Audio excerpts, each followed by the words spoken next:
O Supremo Tribunal Federal retoma julgamento sobre o uso do amianto no Brasil. A ação foi proposta por duas associações, juízes e procuradores do trabalho, contrários ao emprego do amianto do tipo crisotila, também conhecido como asbesto branco na construção civil. O material é usado principalmente para a fabricação de telhas e caixas d'água. Ao analisar preliminar, os ministros entenderam que as entidades têm legitimidade para propor a ação, porque há pertinência temática entre as atividades desenvolvidas pelos membros das associações e o que está sendo discutido no processo. Não se revela apenas legítimo, mas assume a expressão de verdadeiro imperativo ético, um compromisso daqueles que têm como dever funcional a aplicação da lei e a fiscalização do seu cumprimento, com a constitucionalidade do direito que lhes cabe diuturnamente observar e fazer observar, aqui manifestada por entidades que os representam. As associações questionam o artigo 2º da Lei 9.055 de 95, que regulamenta o uso e a comercialização do amianto crisotila no Brasil. Ao analisar a questão, a relatora ministra Rosa Weber ressaltou que o amianto já foi banido em mais de 50 países e que diversos estudos apontam riscos à saúde e atestam que não há níveis seguros de exposição ao material. Por evidenciado que a tolerância ao uso do amianto crisotila, tal como positivada no artigo 2º da Lei 9055 de 95, não protege adequada e suficientemente os direitos fundamentais à saúde e ao meio ambiente. Eu conheço desta ação direta e a julgo procedente para declarar a inconstitucionalidade deste artigo 2º da Lei 9055, fixando a seguinte tese: a tolerância ao uso do amianto crisotila, da forma como encartada no artigo 2º da Lei 9055 de 95, é incompatível com os artigos 7º, 22, inciso, e artigos 196 e 225 da Constituição Federal. O julgamento vai ser retomado na próxima quarta-feira. Ainda durante a sessão, a ministra Carmen Lúcia prestou uma homenagem ao decano Celso de Mello, que completou 28 anos na Corte. Vossa Excelência é um exemplo de magistrado, um exemplo de cidadão brasileiro, um ser humano que acalenta em cada um de nós o que há de melhor. Eu me sinto muitíssimo honrada de fazer parte deste colegiado que conta com tão eminentes magistrados como todos os que aqui estão. E na condição de, mais do que colega, acho que posso dizer de amiga de Vossa Excelência, eu me sinto muitíssimo honrada de estar aqui por ter uma pessoa como Vossa Excelência.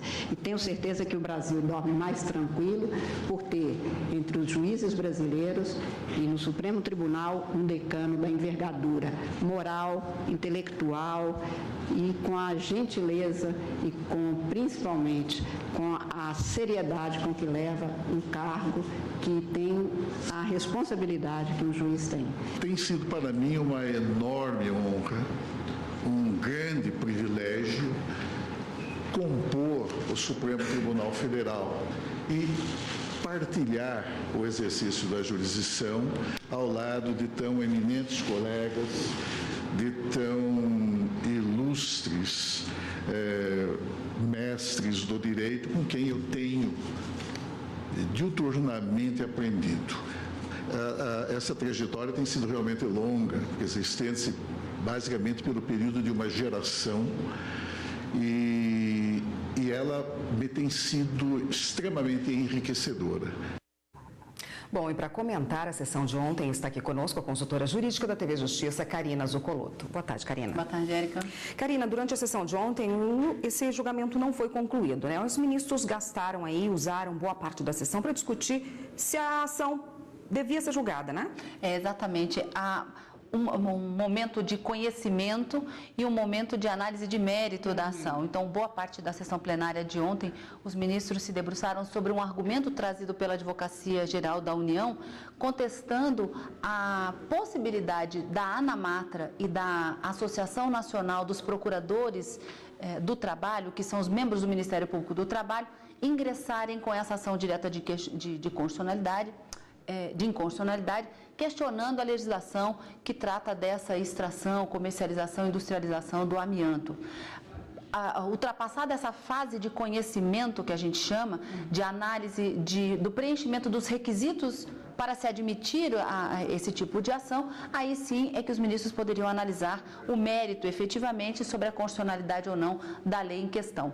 Então, durante toda a primeira parte da sessão plenária de ontem, antes do intervalo, a ministra Rosa Weber entendeu que deveria ser afastada a alegação de legitimidade, no sentido de que tanto a Associação Nacional dos Magistrados na Justiça do Trabalho, dos Juízes do Trabalho, essa associação, como a Associação dos Membros do Ministério Público do Trabalho, teriam sim a possibilidade de ingressar com essa ação, porque teriam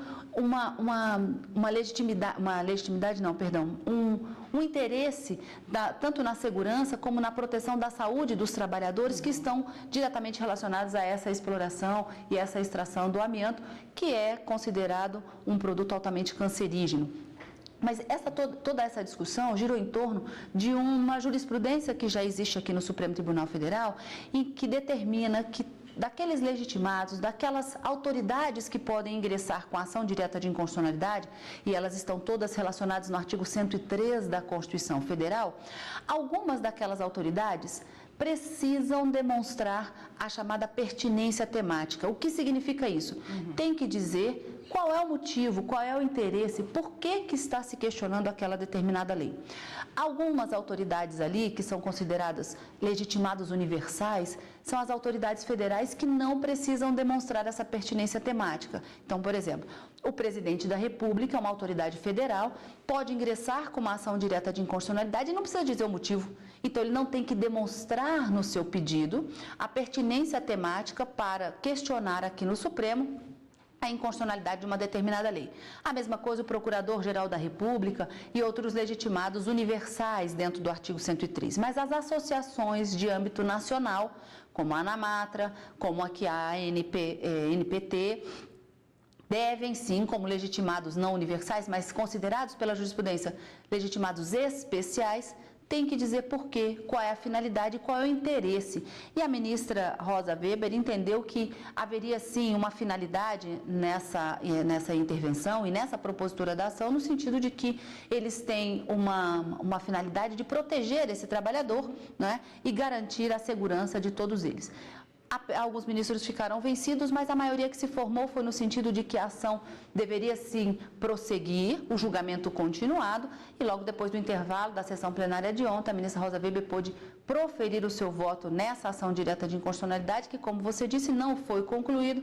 Já há uma promessa de retomada desse julgamento na semana seguinte, na quarta-feira, mas a ministra Rosa Weber, depois de um longo voto, acabou concluindo que há sim a inconstitucionalidade do artigo 2º da lei que regulamenta essa utilização do amianto no Brasil, justamente porque haveria uma violação não só do direito à vida e da saúde dos trabalhadores, mas também um descumprimento de tratados internacionais, de convenções internacionais, as quais o Brasil já ratificou em razão da proteção desses trabalhadores. Então, nesse sentido, ela acaba entendendo que há uma inconstitucionalidade da norma federal e, como o ministro Toffoli votou na semana passada, os estados poderiam legislar plenamente sobre esse assunto, valendo, portanto, a proibição, numa consequência, né? Uma proibição do uso do amianto. Afasta a lei federal, os estados podem legislar plenamente. Mas, nesse caso, ela apenas declarava a inconstitucionalidade da Lei 9.055 de 95 por não ter acompanhado a evolução dos fatos, embora quando surgiu de acordo com a Constituição, houve uma inconstitucionalidade superveniente. Tá ótimo, Karina. Obrigada pela participação por hoje. Eu que agradeço. Até semana que vem. Até.